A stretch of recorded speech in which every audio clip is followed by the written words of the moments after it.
Sokbayme is in the Sanaga Maritime Division of the Equatorial region of Cameroon. Down to the midday edition of the Balikwa Newscast on Equinox Television, live from Douala. Thanks for joining us. The first part is in the French language with Julien Bert-Bissay. Julien Bert-Bissay, good afternoon. Bon après-midi à vous, Fomi Armstrong Sanda. Mesdames et messieurs, bon après-midi et merci de choisir Equinox Télévision pour vous informer. Les déplacés de la crise anglophone dans la localité de Tombel ont bénéficié d'un don du chef de l'État, un geste certes apprécié par les populations qui demandent mieux du gouvernement. Ils sont unanimes et pensent que seul le retour à la paix saura réjouir leur cœur. Jacquino Molon, Xavier Foka, Dani Warren Tede.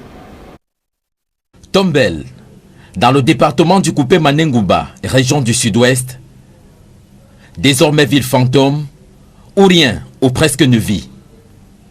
Les habitants ont quitté les lieux à cause de la crise qui secoue le nord-ouest et le sud-ouest depuis 3 ans.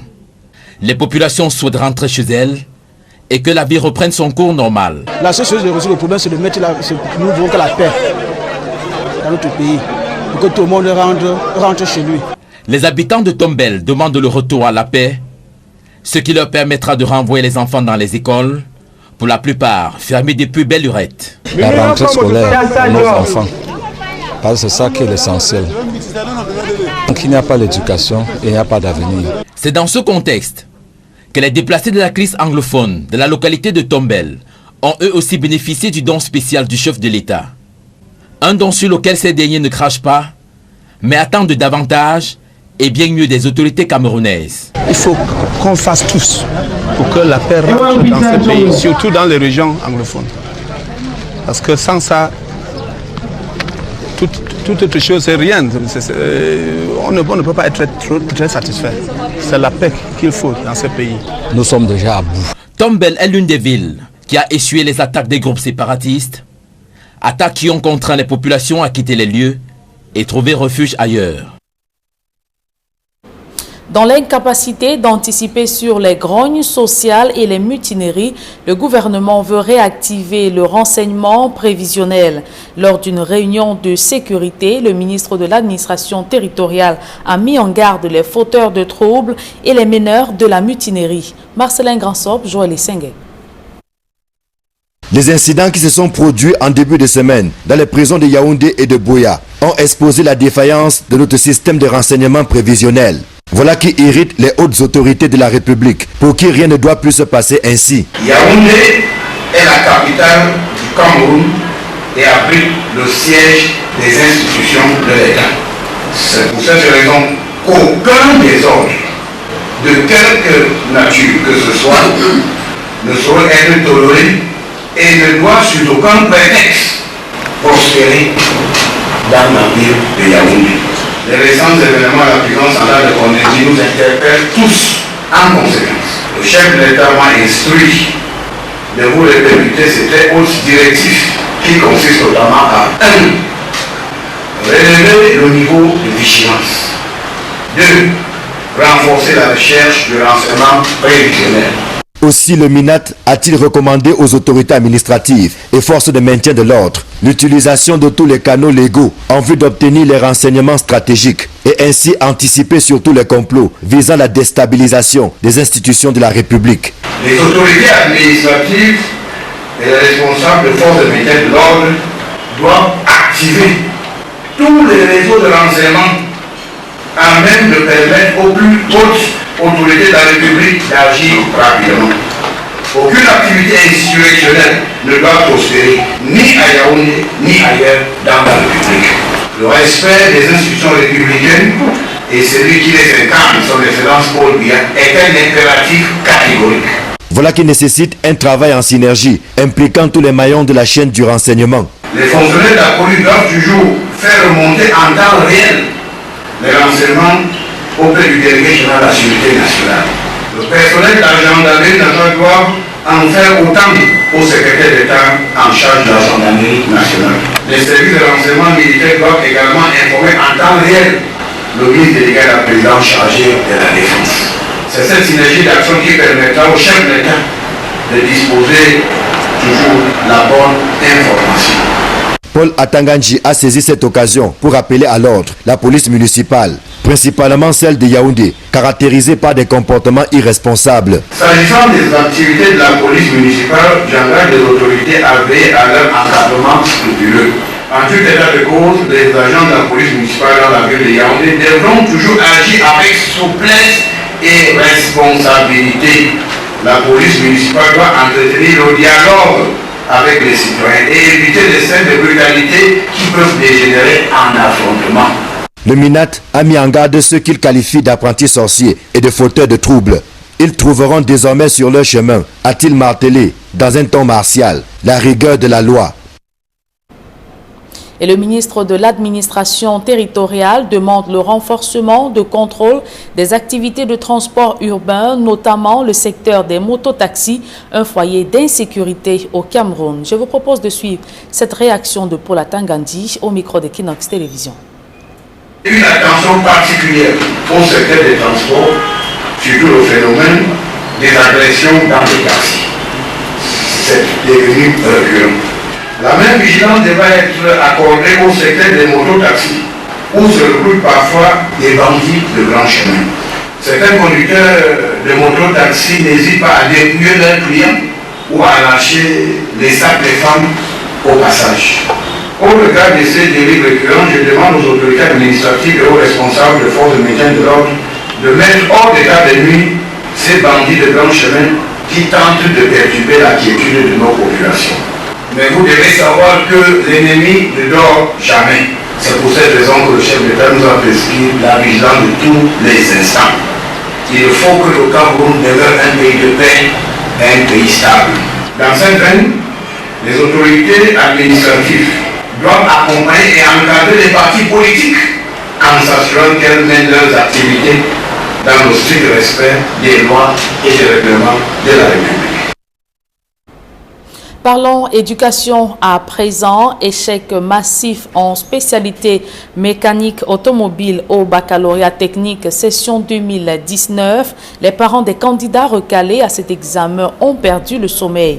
En compagnie de leurs enfants, ils étaient au lycée technique de Douala-Bassa, Koumassi, où ses parents sont venus voir clair dans l'échec de leur progéniture. François Rodrigue Dikoumé, Jean-Paul Chouniad. À la suite des candidats recalés au baccalauréat technique dans la spécialité mécanique automobile, c'est au tour de leurs parents de se déporter au lycée technique de Koumassi pour voir clair sur les résultats de leur progéniture. Nous avons besoin de la clarité, que si mon enfant a échoué, qu'on me dit réellement qu'elle a échoué. Reçus par le chef de cet établissement, Reine Chantal et Bongengo les a fixés sur le sort de leurs enfants, déclarés échoués à cet examen session 2019. Des explications qui ne convainquent pas du tout ses parents. Voilà encore, il y a un problème de surprise. Elle nous demande de cotiser 50 000 francs par personne pour la requête. Vous comprenez ce que ça vaut au jour d'aujourd'hui. À la délégation régionale des enseignements secondaires pour le littoral, le maître des lieux dit avoir reçu tous ses candidats et parents pour leur présenter les faits. Nous avons dit à ces candidats, devant leurs parents, la première, on ne peut pas faire des erreurs qu'on ne corrige pas. S'il y a erreur, le processus, c'est la réclamation. Donc, ils font des requêtes.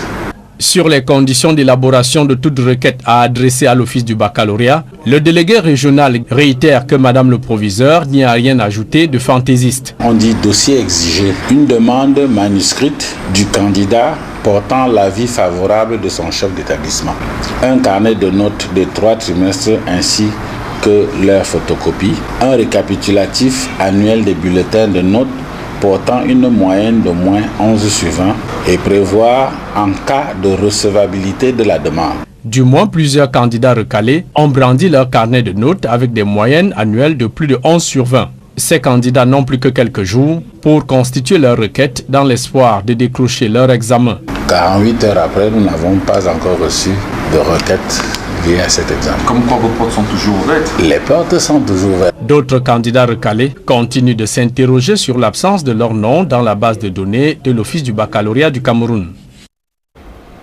Les projets d'aménagement routier sont loin de satisfaire les populations de la région de l'Ouest. Le ministre de l'Habitat et du Développement urbain vient de séjourner dans la dite région pour évaluer l'avancement des travaux du CHAN 2020 et autres projets en cours. Leclerc Tchakem. La ministre de l'Habitat et du Développement urbain, Célestine Ketcha, a effectué une visite de 48 heures dans la région de l'Ouest Cameroun en vue d'évaluer les travaux préparatoires à l'organisation du Championnat d'Afrique des Nations 2020 ainsi que les projets en cours de réalisation relevant du programme C2D urbain.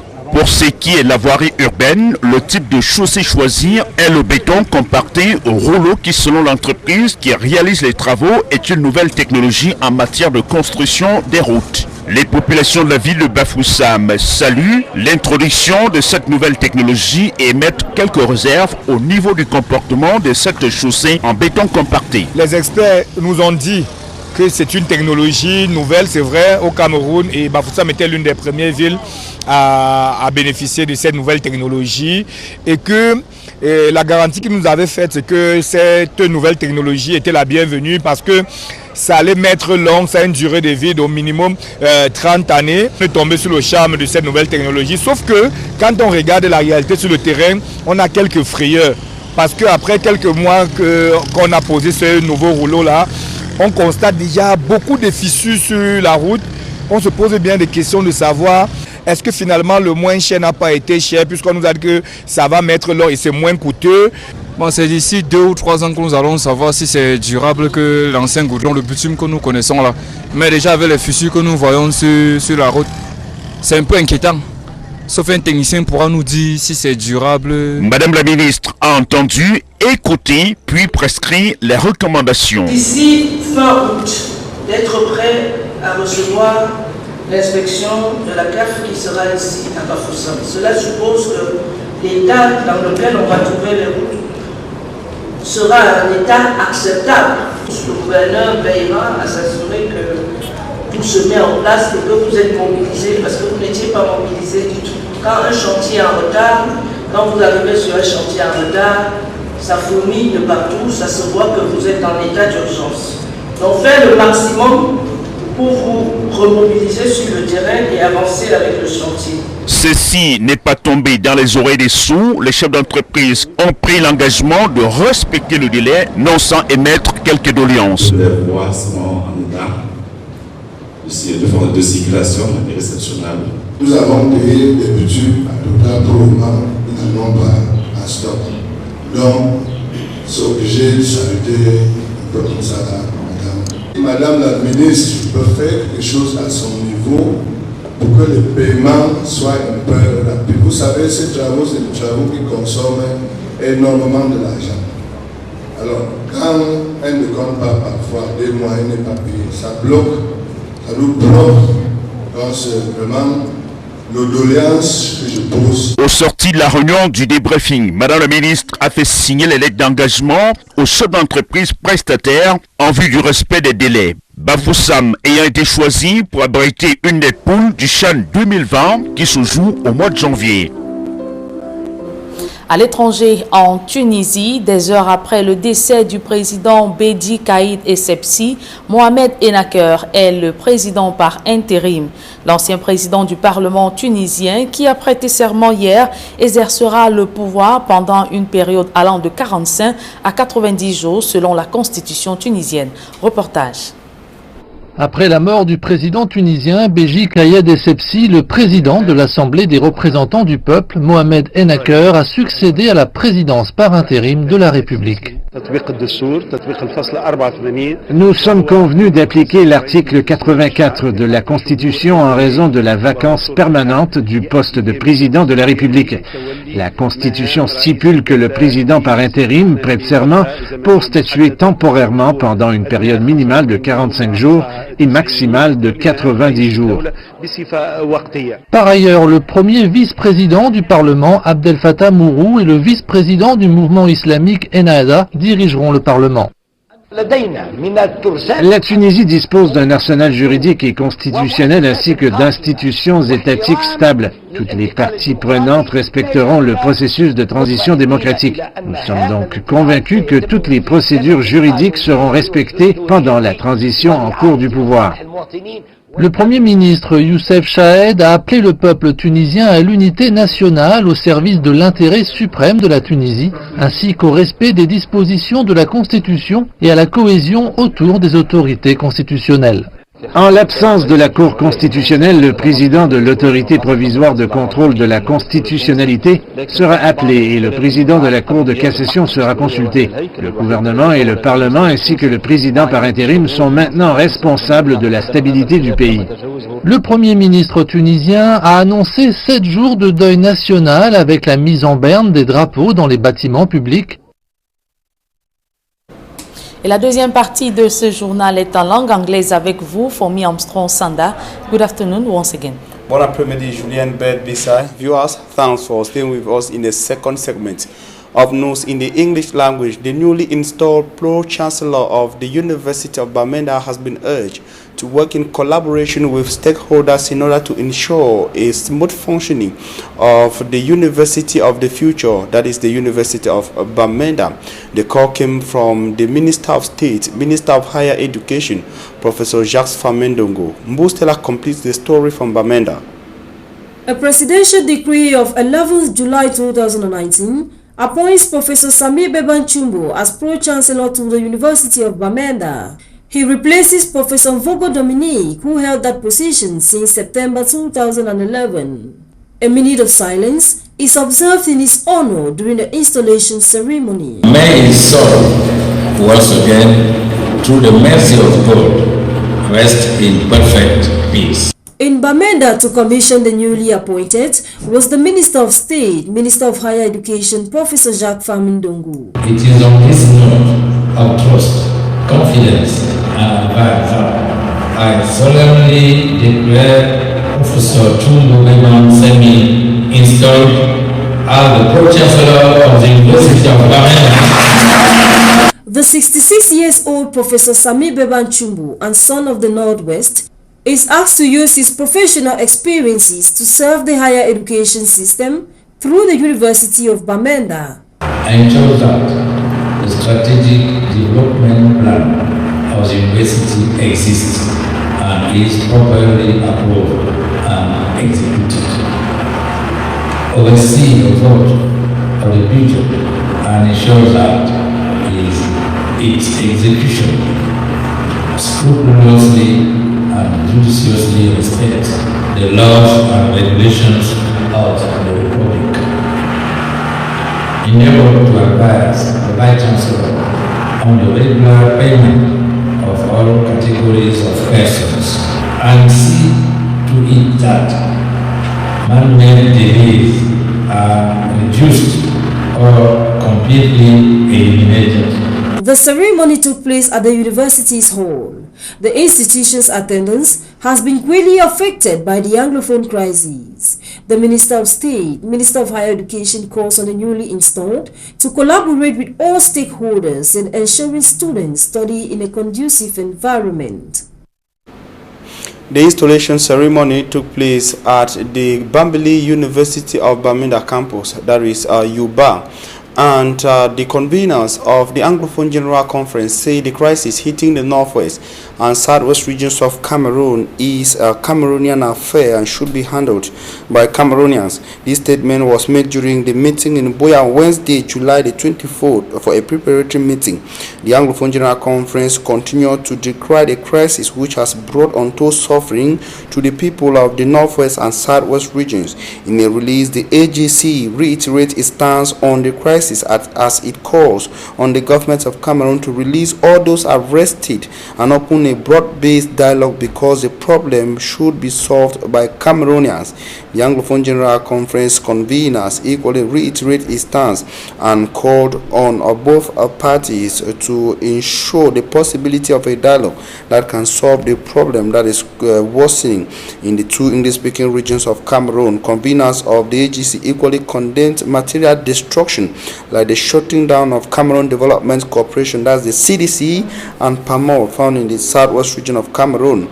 Despite the AGC, they equally reiterated that it's important for children to go back to school come September 2019, even as the crisis worsens further. Cameroon is the fourth most corrupt country in Africa according to Global Corruption Barometer. In their latest report, the institution indicated that in Cameroon, the police, a public institution, and the judiciaries are the most corrupt sectors in the country. Our reporter Hemine Luga tells us more. The 2019 recent report of the Global Corruption Barometer shows that corruption is on the rise in Africa. According to bribery rates by country in the public service, the Democratic Republic of Congo features first with 80%, Liberia 53%, Sierra Leone 52%, and Cameroon showing up fourth with 48% amongst the first 10 African countries enclosed on the web of corruption. The police, government officials, members of parliament, business executives, amongst others, are the most corrupt. Since independence, corruption has been more than prevalent in Cameroon, and as time evolves, the flaw has affected almost all sectors of the government and civil society, precisely the executive, judiciary, and the list is long. According to Transparency International, corruption in Cameroon was at its worst in the late 90s when Cameroon topped the ranking of most corrupt countries in the world. However, the continuous failure of countries to significantly control corruption is advanced by observers to contribute to a crisis in democracy. Added to this, corruption as well threatens sustainable development and also undermines the institutions and values of democracy. Despite the slow pace of the execution of public investment projects in the Fako Division Southwest region of Cameroon, stakeholders in charge of execution say they are satisfied because this year's execution is better than the previous years, affected badly by the worsening Anglophone crisis. A reporter in Limbe, Davison Maimo, completes that story. Statistics from different sources shows that development in the northwest and southwest regions have not just been put to a standstill, but rather these two regions for the past 2 or more years are having retrograde development with the destruction of public and private structures caused by the ongoing Anglophone crisis. Sitting in at the Limbe 1 Council Hall, stakeholders in charge of public investment project for Fako Division say though the ongoing Anglophone crisis still remains a major obstacle to carry on developmental project, 2019 may be better than previous years. Ngwa Jackson is the Fako divisional delegate for Minipart. I was not expecting road rehabilitation in Boya at this very moment, but they did it. To say that on the field the situation is improving. This low execution rate is mainly due to the award procedure. On his part, the president of the Fako Divisional Tender Board, Luma Stephen Joker, say Fako Division is better if compared to other divisions in the southwest and northwest regions. The crisis notwithstanding, because the execution at the level of Fako is not the same like in Mene, or Ontian, or Libialem, or Manu. Fako Division has not been hit like other areas in this Anglophone section, that is the northwest and the southwest region. The member of parliament for Fako East constituency, Honorable Etombi Gladys Ikome, used the event saying development project is not for the interest of any person but the population as a whole. So we are just praying that we will all come back to our normal senses and know that these projects are for everybody. It's for the development of the division and for the benefits of the population that lives here in Fako Division. Everything being equal, it is expected that Fako Division, before the third quarter follow-up meeting, must have had a reasonable execution rate. The era of consuming water from doubtful sources for inhabitants of Wosenge, a village in Boya subdivision, still in the Fako division of the southwest region of Cameroon, is over. Davidson Maimo says the village now has pipe-borne water that has been given to them thanks to the newly enthroned traditional ruler of Wosenge village. His report. Wosenge village, better known in its Bakri pronunciation as Wosenge, is a village within the Bojongo Court area in Boya subdivision, Fako division, southwest region. This once extinct village has been without a chief for decades, making it practically impossible for any development to be carried out within the village, and most importantly, bringing back the people together who are scattered everywhere in the diaspora. The few persons in the village are mostly farmers involved in subsistence agriculture, since the soil is very fertile due to the volcanic nature. However, access to the village still remains through farm roads, with some of the houses in a dilapidated state, as some have left the village due to lack of basic amenities. A recent coronation of Chief Moka Emmanuel Etoni as third-class chief to pilot the affairs of the village. The people say they can now see light at the other side of the tunnel. The place be there way, no chief, so take all our country one car enter here, because no man will be there for your way, it be look at the place. The place be just be like say, no money in town, no man plan, so I'll be very happy plenty. As I put my new chief, all things it be nice to me, a very happy past happiness, lights, water. Now if you fix down my road again, that is all.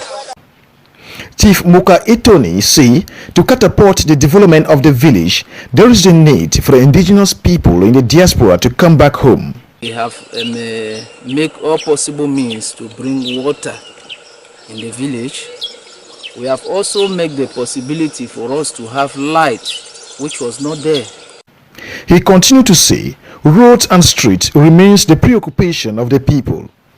Everything being equal, the people of Wosenge village now have hopes, since they have a leader to bring them together as a family.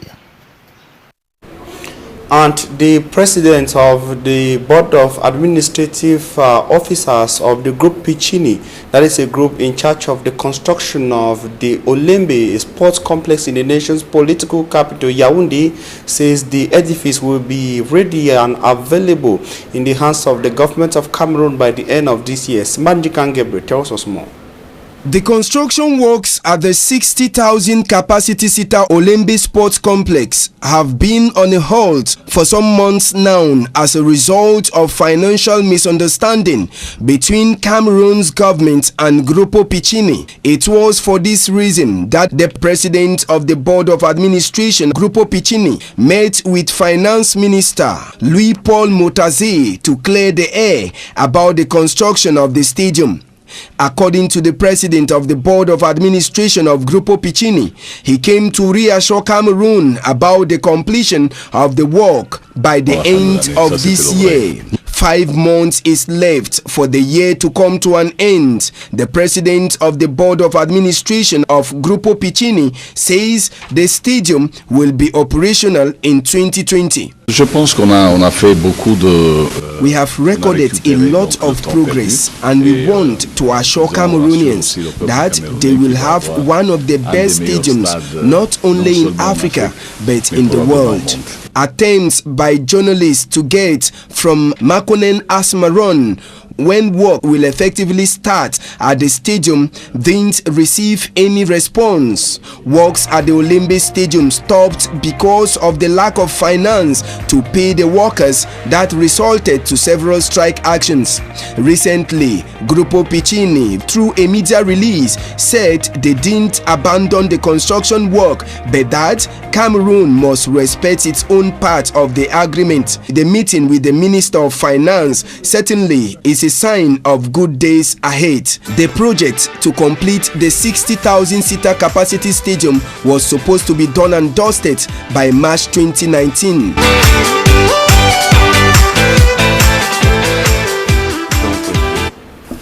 And of course, it is with that element that we put an end to this edition of the midday bilingual edition of News on Equinox Television. We thank you for your very kind attention. The next edition of the bilingual newscast comes up at 4 p.m. Julien, have a nice afternoon. Merci, Fomi Armstrong-Sanda. Je vous souhaite également de passer un agréable après-midi. Mesdames et messieurs, c'est la fin de cette édition bilingue du journal. Merci de l'avoir suivi.